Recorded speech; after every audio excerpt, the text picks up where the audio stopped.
Ada satu hadis daripada seorang sahabat yang banyak menyimpan rahsia akhir zaman.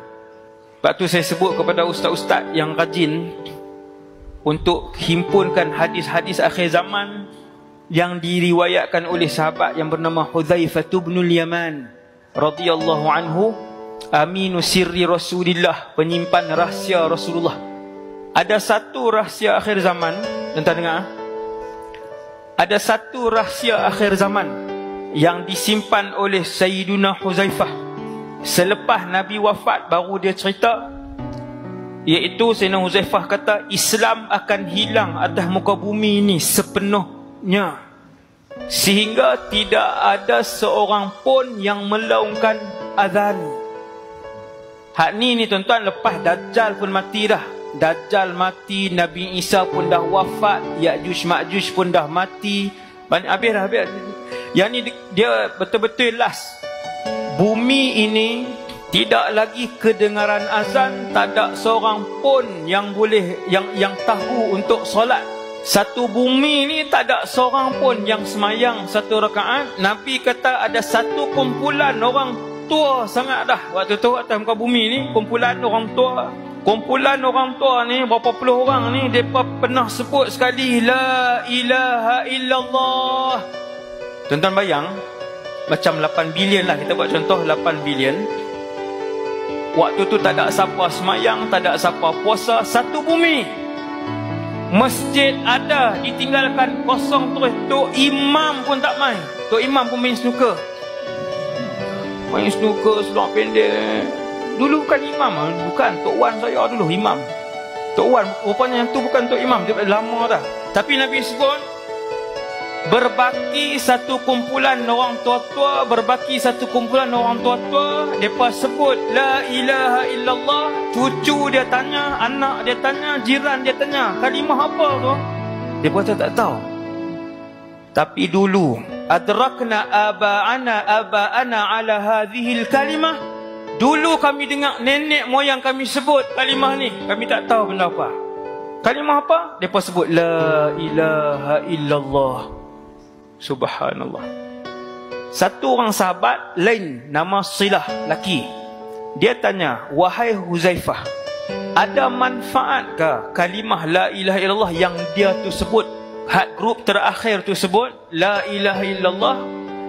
Kumpulan manusia terakhir sebut la ilaha illallah. Dalam keadaan ketika itu atas muka bumi Allah tak ada seorang pun semayang satu rakaat, tak ada seorang pun puasa satu hari Ramadan, tak ada seorang pun bayar zakat RM1. Adakah manfaat kalimah tu? Hudzaifah bin Yaman, pemegang rahsia Rasulullah. Ni menarik, saya sangat minat kalau siapa boleh kan, ustaz-ustaz mana tulis balik hadis-hadis yang diriwayatkan. Banyak rahsia sebenarnya. Ni saya baca satu Bila ada sahabat tu tanya, Hudzaifah bin Yaman paling arah lain, dia tak mau jawab.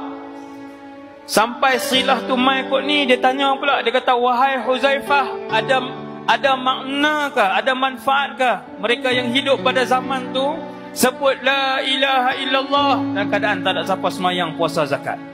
Sayyidina Hudzaifah kali belah sini, dia main belah sini. Sayyidina Hudzaifah kali belah sini, tak mau jawab. 3 kali. Bila kali ketiga dia datang duduk depan muka Hudzaifah, dia kata, wahai Hudzaifah, kenapa kamu tak jawab? Lalu setelah kali ketiga baru Hudzaifah jawab. Dia tengok muka yang tanya tadi yang bernama Silah, dia kata, ya Silah. Tengok apa Nabi beritahu kat dia, ya Silah, tunjihim minan nar, tunjihim minan nar, tunjihim minan nar. Wahai Silah, pada zaman itu, masa itu, tiada lagi ulama. Kalimah suci itu masih dilafazkan oleh beberapa orang yang walaupun mereka tidak mengerti makna kalimah agung la ilaha illallah, kalimah itu boleh menyelamatkan orang itu daripada neraka, kata Hudzaifah. Menyelamatkan orang itu daripada neraka, menyelamatkan orang itu daripada kekal dalam neraka, menyelamatkan orang itu daripada kekal daripada neraka. Hebat lah. Ni kalimah yang Yang hebat, yang malam ni, semua yang dalam masjid ni, alhamdulillah, kita boleh sebut dengan mudah. Sekarang kita boleh sebut la ilaha illallah. Semua orang boleh sebut, senang kan? Kalimah yang mahal tersebutlah yang akan menjadi salah satu daripada pemberi syafaat. Ketika mana ada satu orang nama dia dipanggil, dosa dia berat, dosa dia berat,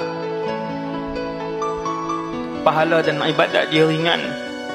Waktu tu dia dah kecewa sebab sudah nampak neraka jahanam di depan. Api neraka jahanam dengan suara yang bengis, api yang mengeluarkan suara. Dia dah takut, dia dah sedih apa semua. Tiba-tiba didatangkan satu kad bitaqah, kata Rasulullah. Dibawa satu kad bitaqah, diletakkan di atas buku amalan kebaikan dia.